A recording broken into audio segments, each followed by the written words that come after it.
5 perguntas sobre o futuro do principal escritório de IA do Pentágono, Goiás News Notícias. Sem mais delongas, vamos para a notícia. Este ano, o principal escritório de inteligência artificial do Pentágono deu início à sua primeira iniciativa conjunta de combate à guerra, que alinhou a organização para atender às novas necessidades do departamento e conseguiu um novo diretor.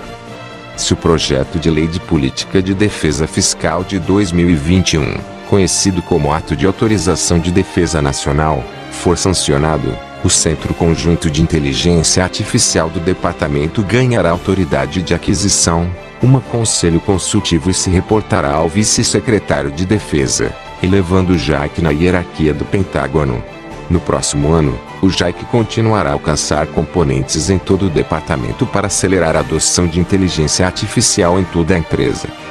Em um webinar recente sobre Removing Stovepipes com C4ISNET, Greg Allen, o chefe de estratégia e comunicações da JAIC, discutiu o futuro do UBD e o progresso contínuo nas atividades de combate de guerra combinadas. Esta transcrição foi editada para maior clareza e brevidade. C4ISNET, este ano, o escritório mudou de JAIC 1.0 para JAIC 2.0. Você pode falar sobre essa mudança e o que ela significa para o departamento? Além, acho que essas são fundamentalmente boas notícias, porque a transformação do JAIC 1.0 para o JAIC 2.0 está centrada no progresso que o departamento fez. O JAIC foi estabelecido para ser o ponto focal da estratégia do DOI e o motor da transformação do DOI. Bem, muito progresso foi feito nos últimos 2 anos. E então os tipos de coisas que o Departamento de Defesa precisa do Joint AI Center também estão mudando. Quando começamos em 2018, havia apenas um punhado de projetos que tentavam usar IA em qualquer tipo de sentido operacional, o projeto Maven sendo o exemplo mais conhecido, e o resto dos esforços de IA em todo o DOI foram principalmente no estágio de pesquisa básica, sem um caminho claro para o uso operacional. A boa notícia é que agora existem muitos projetos interessantes em todo o departamento em cada uma das Forças Armadas. Nos Estados Unidos, Comando de Operações Especiais, o ponto de partida para muitas organizações já foi alcançado. E agora eles estão em um maior grau de maturidade. Agora, é claro, existem muitas, na verdade um número infinito, de organizações em todo o Departamento de Defesa que estão apenas começando ou nem mesmo começaram com o Departamento de Defesa. Mas agora existem exemplos de programas sendo executados bem, em cada um dos serviços, e isso é uma ótima notícia. C4ISNET, se a Lei de Autorização de Defesa Nacional deste ano for sancionada, o JAIC terá autoridade de aquisição. O que isso significa para o JAIC? Além, em primeiro lugar, isso nos ajuda a avançar mais rápido. Se você tem sua própria autoridade de aquisição, provavelmente é sua principal prioridade. Claro, os escritórios de contratação que utilizamos, alguns deles são excelentes parceiros, mas também têm uma base de clientes maior do que apenas o Joint AI Center. E por isso nem sempre é possível fazê-los entender que você deve estar no topo da lista de prioridades, pois você conhece os tipos de desafios que pode imaginar que eles tenham. A segunda coisa que nos ajuda a fazer é que uma das funções que o JAIC espera desempenhar em nome do departamento é disponibilizar veículos contratados que sejam relevantes para os esforços de IA em todo o Departamento de Defesa. Um ótimo exemplo disso é um veículo de contrato que esperamos reunir relacionado a testes e avaliação. Algumas partes de teste e avaliação são únicas e específicas para cada tipo único de projeto de IA. Mas muitos aspectos deles são comuns em diferentes tipos de esforços, seja um esforço de visão computacional, um esforço de processamento de linguagem natural ou algum outro tipo de capacidade habilitada para IA. O bom é que se você pode obter essas funções de teste e avaliação especificadas no desempenho do contrato de declarações de trabalho, então, por causa do que o JAIC aprendeu ao executar seus projetos nos últimos 2 anos, Podemos codificar isso e contratar veículos que reflitam nossas melhores práticas de contratação, preservando os direitos de propriedade do governo quando apropriado, garantindo que o contratante seja incentivado por certos tipos de incentivos financeiros e não por outros tipos de incentivos financeiros. Podemos pegar o que aprendemos em termos de práticas recomendadas para a contratação e inserir isso em veículos de contrato dos quais agora outras organizações em todo o mundo podem se beneficiar, para que eles não precisem começar do zero quando estiver fazendo seus próprios esforços de contratação. Eles podem se beneficiar do que já aprendemos. C4-SNET, de acordo com o projeto de lei de política de defesa, o JAIC se reportará diretamente ao vice-secretário de defesa e receberá um conselho consultivo. Parece que o JAIC está começando a obter os recursos de que precisa para ter sucesso.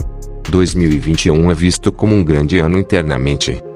Além, sim, eu diria que todos os anos parecem, ok. Não poderia ser o caso de que o próximo ano seria um negócio maior do que o que passamos no ano anterior. Como eu disse, em 2018 realmente apenas uma ideia e um punhado de pessoas para uma organização realmente grande com um mandato enorme e uma gama enorme de atividades em andamento. Mas os 3 pontos que você fez, estão enraizados em uma lei de autorização de defesa nacional atual. Se isso virar lei, isso é obviamente um aumento enorme, talvez não em responsabilidade, porque nossas responsabilidades basicamente permaneceram as mesmas, mas um aumento enorme no conjunto de ferramentas e autoridades que podemos ter para ajudar a transformar o departamento. Isso obviamente, eu acho, me provaria errado mais uma vez. E sim, ponto. 2021 provavelmente será o ano mais instrumental da história da organização. C4-SNET, um dos esforços JAIC mais emocionantes que começou em 2020 foi a rede de combate de guerra conjunta. Que progresso foi feito este ano e para onde isso irá avançar? A grande notícia é que, em maio de 2020, conquistamos o veículo de contrato principal para nossa iniciativa conjunta de combate à guerra.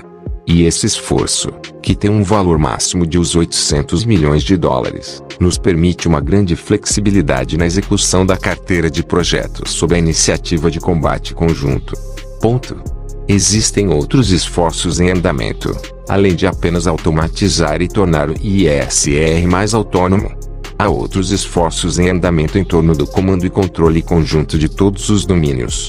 Na verdade, o JAIC está fortemente envolvido no tipo de fluxos de trabalho habilitados para IA relacionados ao esforço JADIC 2 sobre o qual todos vocês já ouviram falar tanto. Temos um grande conjunto de parceiros em todo o Departamento de Defesa e estamos fazendo isso acontecer. E eu diria que a iniciativa da missão conjunta de combate à guerra está realmente em desenvolvimento e tem algumas capacidades interessantes já em estágios de teste. C4-SNET, com o pivô para JAIC 2.0 e as novas autoridades que você terá no próximo ano, como devemos avaliar o sucesso do JAIC agora? Quais são algumas das métricas que devemos procurar?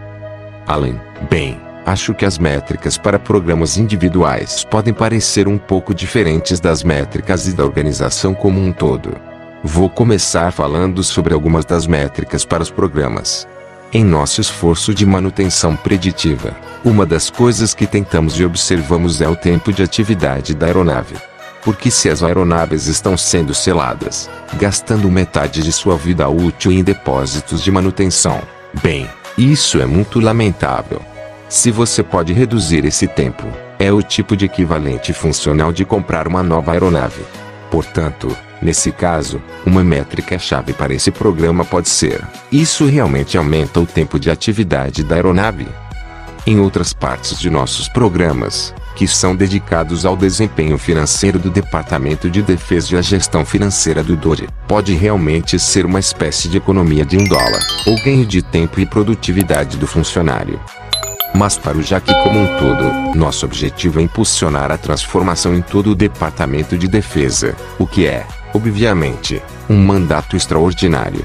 E então o que estamos tentando entender é quantas barreiras políticas reduzimos para o DoD que possibilitou que eles acelerassem sua adoção de IA mais rapidamente, ou no caso da Joint Common Foundation, que foi projetada para não diminuir a política barreiras, mas para diminuir as barreiras técnicas.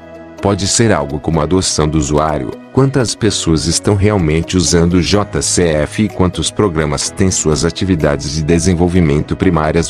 Inscreva-se no canal para receber nossos vídeos. Deixe seu like, compartilhe com amigos, ative as notificações. Até a próxima.